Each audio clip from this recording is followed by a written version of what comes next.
Chapter 5 of The Mad King. The Escape. For half an hour the Princess von der Tann succeeded admirably in immersing herself in the periodical, to the exclusion of her unhappy thoughts and the depressing influence of the austere countenance of the Blentz princess hanging upon the wall behind her. But presently she became unaccountably nervous.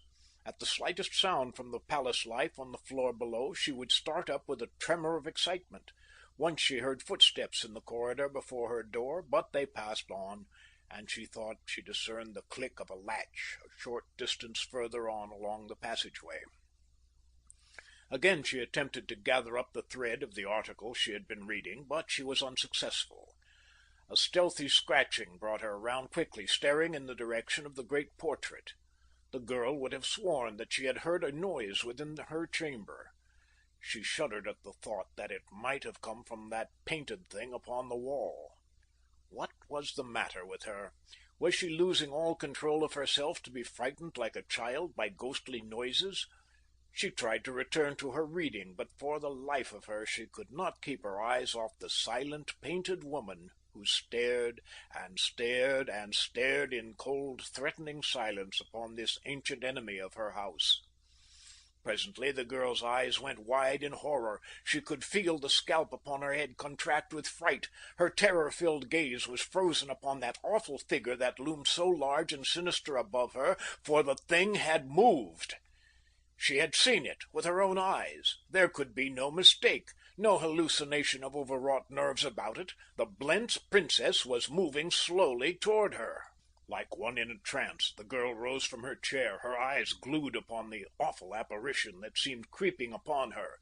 Slowly she withdrew toward the opposite side of the chamber. As the painting moved more quickly, the truth flashed upon her. It was mounted on a door. The crack of the door widened, and beyond it the girl saw dimly eyes fastened upon her. With difficulty she restrained a shriek. The portal swung wide, and a man in uniform stepped into the room. It was Maenck. Emma von der Tann gazed in unveiled abhorrence upon the leering face of the governor of Blentz. "What means this intrusion?" cried the girl. "What would you have here?" "You," replied Maenck. The girl crimsoned. Maenck regarded her sneeringly.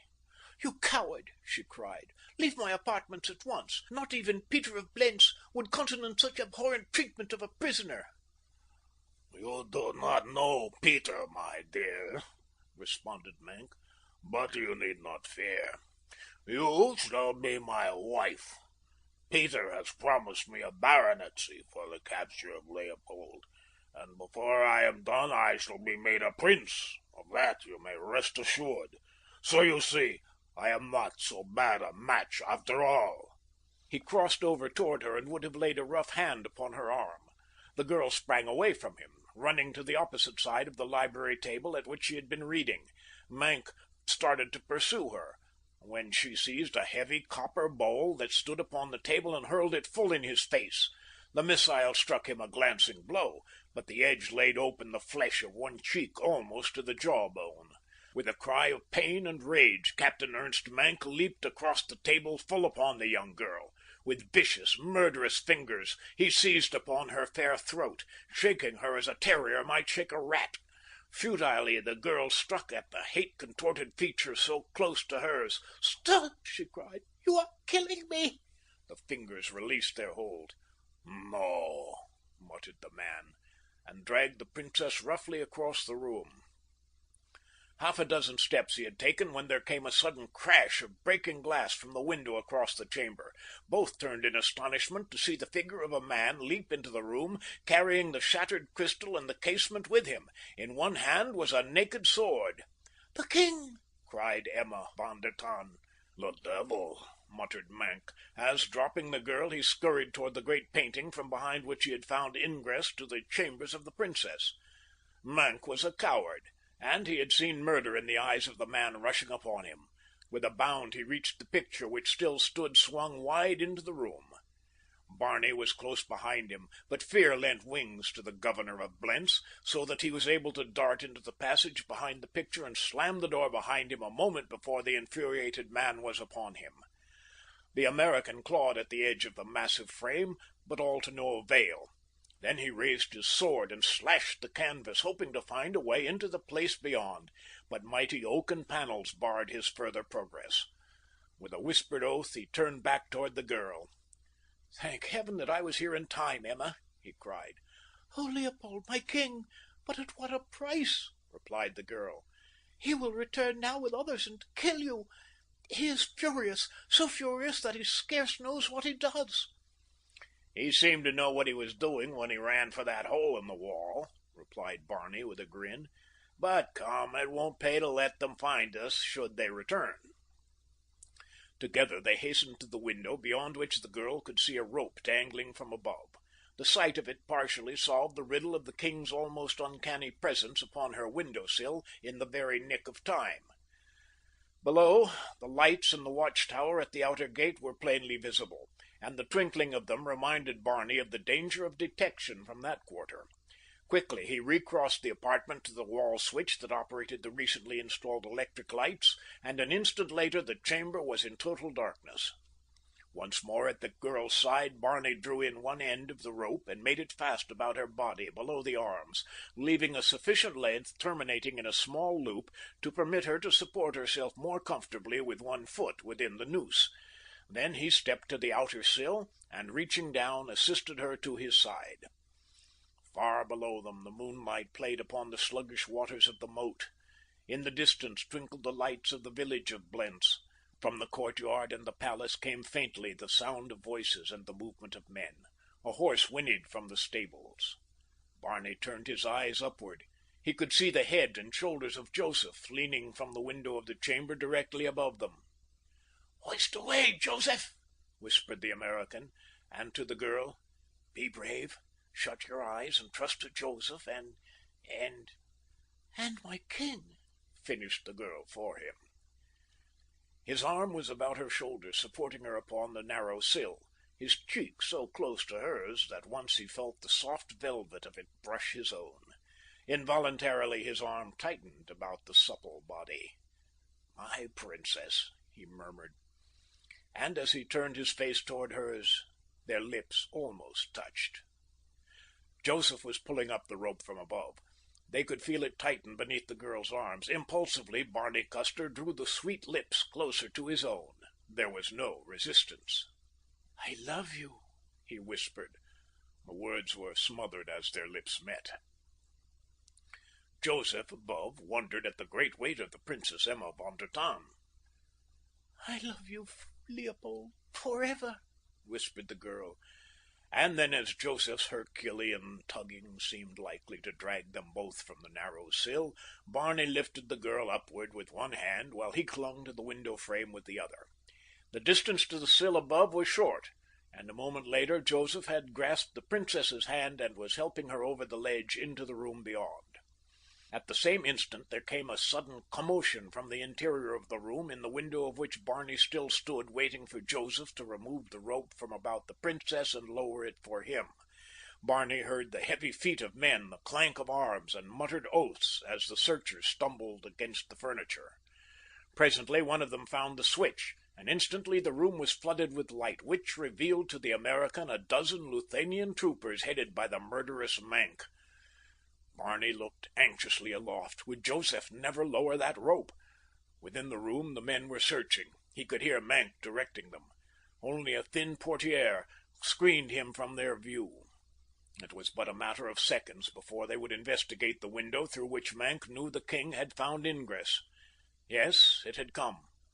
"Look to the window," commanded Mank. "He may have gone as he came." Two of the soldiers crossed the room toward the casement. From above, Joseph was lowering the rope, but it was too late. The men would be at the window before he could clamber out of their reach. "Hoist away," he whispered to Joseph. "Quick now, my man, and make your escape with the Princess von der Tann. It is the king's command."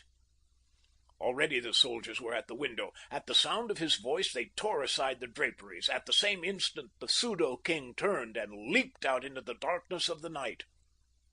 There were exclamations of surprise and rage from the soldiers, a woman's scream. Then from far below came a dull splash as the body of Bernard Custer struck the surface of the moat. Maenck, leaning from the window, heard the scream and the splash, and jumped to the conclusion that both the king and the princess had attempted to make their escape in this harebrained way. Immediately, all the resources at his command were put to the task of searching the moat and the adjacent woods. He was sure that one or both of the prisoners would be stunned by impact upon the surface of the water, and then drowned before they regained consciousness, but he did not know Bernard Custer, nor the facility and almost uncanny ease with which that young man could negotiate a high dive into shallow water. Nor did he know that upon the floor above him one Joseph was hastening along a dark corridor toward a secret panel in another apartment, and that with him was the Princess Emma, bound for liberty and safety far from the frowning walls of Blentz. As Barney's head emerged above the surface of the moat, he shook it vigorously to free his eyes from water, and then struck out for the further bank. Long before his pursuers had reached the courtyard and alarmed the watch at the barbican, the American had crawled out upon dry land and hastened across the broad clearing to the patch of stunted trees that grew lower down upon the steep hillside before the castle. He shrank from the thought of leaving Blentz without knowing positively that Joseph had made good the escape of himself and the princess, but he finally argued that even if they had been retaken, he could serve her best by hastening to her father and fetching the only succor that might prevail against the strength of Blentz, armed men in sufficient force to storm the ancient fortress. He had scarcely entered the wood when he heard the sounds of the searchers at the moat, and saw the rays of their lanterns flitting hither and thither as they moved back and forth along the bank. Then the young man turned his face from the castle and set forth across the unfamiliar country in the direction of the old forest and the castle Von der Tann. The memory of the warm lips that had so recently been pressed to his urged him on in the service of the wondrous girl who had come so suddenly into his life, bringing to him the realization of a love that he knew must alter, for happiness or for sorrow, all the balance of his existence, even unto death. He dreaded the day of reckoning when, at last, she must learn that he was no king. He did not have the temerity to hope that her courage would be equal to the great sacrifice which the acknowledgment of her love for one not of the noble blood must entail, but he could not believe that she would cease to love him when she learned the truth. So the future looked black and cheerless to Barney Custer as he trudged along the rocky moonlit way. The only bright spot was the realization that for a while at least he might be serving the one woman in all the world. All the balance of the long night the young man traversed valley and mountain, holding due south in the direction he supposed the old forest to lie. He passed many a little farm tucked away in the hollow of a hillside, and quaint hamlets, and now and then the ruins of an ancient feudal stronghold, but no great forest of black oaks loomed before him to apprise him of the nearness of his goal, nor did he dare to ask the correct route at any of the homes he passed. His fatal likeness to the description of the mad king of Lutha warned him from intercourse with the men of Lutha until he might know which were friends and which enemies of the hapless monarch. Dawn found him still upon his way, but with the determination fully crystallized to hail the first man he met and ask the way to Tann. He still avoided the main traveled roads, but from time to time he paralleled them close enough that he might have ample opportunity to hail the first passerby. The road was becoming more and more mountainous and difficult. There were fewer homes and no hamlets, and now he began to despair entirely of meeting anyone who could give him direction unless he turned and retraced his steps to the nearest farm. Directly before him, the narrow trail he had been following for the past few miles wound sharply around the shoulder of a protruding cliff. He would see what lay beyond the turn. Perhaps he would find the old forest there after all. But instead he found something very different, though in its way quite as interesting, for as he rounded the rugged bluff he came face to face with two evil-looking fellows astride stocky, rough-coated ponies. At sight of him, they drew in their mounts and eyed him suspiciously. Nor was there great cause for wonderment in that, for the American presented aught but a respectable appearance. His khaki motoring suit, soaked from immersion in the moat, had but partially dried upon him. Mud from the banks of the stagnant pool caked his legs to the knees, almost hiding his once tan puttees. More mud streaked his jacket front and stained its sleeves to the elbows. He was bareheaded, for his cap had remained in the moat at Blentz, and his dishevelled hair was tousled upon his head, while his full beard had dried into a weird and tangled fringe about his face. At his side still hung the sword that Joseph had buckled there, and it was this that caused the two men the greatest suspicion of this strange-looking character. They continued to eye Barney in silence, every now and then casting apprehensive glances beyond him, as though expecting others of his kind to appear in the trail at his back. And that is precisely what they did fear, for the sword at Barney's side had convinced them that he must be an officer of the army, and they looked to see his command following in his wake. The young man saluted them pleasantly, asking the direction to the old forest. They thought it strange that a soldier of Lutha should not know his own way about his native land, and so judged that his question was but a blind to deceive them. "Why do you not ask your own men the way?" parried one of the fellows. "I have no men. I am alone," replied Barney. "I am a stranger in Lutha, and have lost my way." He who had spoken before pointed to the sword at Barney's side. "Strangers traveling in Lutha do not wear swords," he said. "You are an officer. Why should you desire to conceal the fact from two honest farmers? We have done nothing. Let us go our way." Barney looked his astonishment at this reply. "Most certainly, go your way, my friends," he said, laughing. "I would not delay you if I could. But before you go, please be good enough to tell me how to reach the old forest and the ancient castle of the Prince von der Tann." For a moment the two men whispered together. Then the spokesman turned to Barney. "We will lead you upon the right road. Come." And the two turned their horses, one of them starting slowly back up the trail, while the other remained waiting for Barney to pass him. The American, suspecting nothing, voiced his thanks and set out after him who had gone before. As he passed the fellow who waited, the latter moved in behind him, so that Barney walked between the two. Occasionally the rider at his back turned in his saddle to scan the trail behind, as though still fearful that Barney had been lying to them and that he would discover a company of soldiers charging down upon them. The trail became more and more difficult as they advanced, and Barney wondered how the little horses clung to the steep mountainside, where he himself had difficulty in walking without using his hand to keep from falling. Twice the American attempted to break through the taciturnity of his guides, but his advances were met with nothing more than sultry grunts or silence, and presently a suspicion began to obtrude itself among his thoughts that possibly these honest farmers were something more sinister than they represented themselves to be.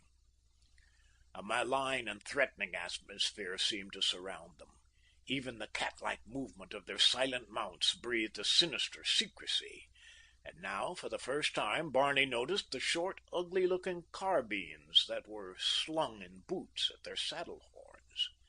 Then, promoted to further investigation, he dropped back beside the man who had been riding behind him, and as he did so, he saw beneath the fellow's cloak the butts of two villainous-looking pistols.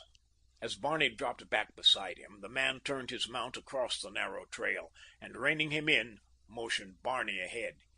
"I have changed my mind," said the American, "about going to the old forest." He had determined that he might as well have the thing out now as later, and discover at once how he stood with these two, and whether or not his suspicions of them were well grounded.